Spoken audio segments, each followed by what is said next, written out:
Si ce n'est pas encore de la déflation, cela y ressemble de plus en plus.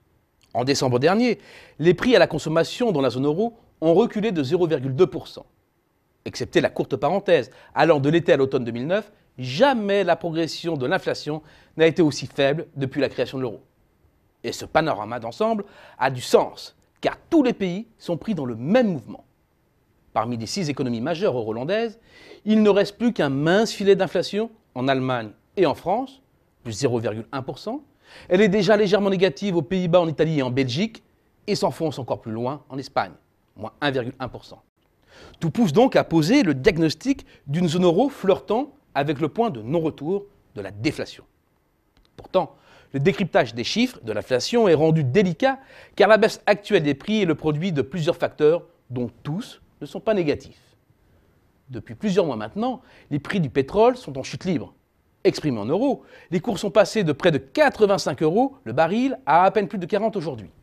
Une division par deux qui impacte directement la composante énergie de l'indice des prix à la consommation, comme le montre sa superposition avec l'évolution du cours du brut. La baisse du pétrole, c'est une contribution négative à l'indice général des prix d'environ 0,7 points. Ici, pas de doute, la baisse des prix est une bonne nouvelle. L'argent économisé par les ménages, par les entreprises sur la facture pétrolière peut servir à consommer d'autres biens ou services ou à investir.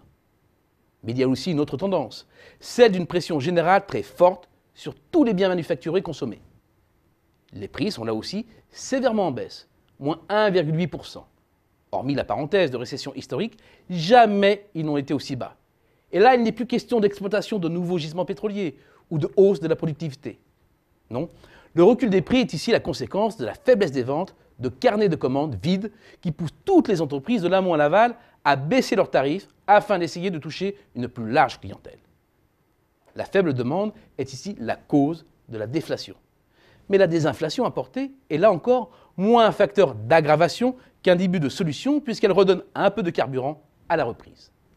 Reste l'évolution des prix des services pour camper en territoire positif. Mais n'est-ce pas un leurre? Les prix administrés sont là en effet pour assurer l'essentiel et maintiennent artificiellement les prix à la hausse.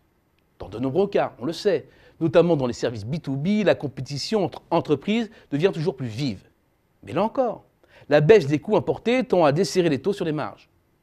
En définitive, les symptômes de la déflation se sont renforcés, mais pas nécessairement les causes.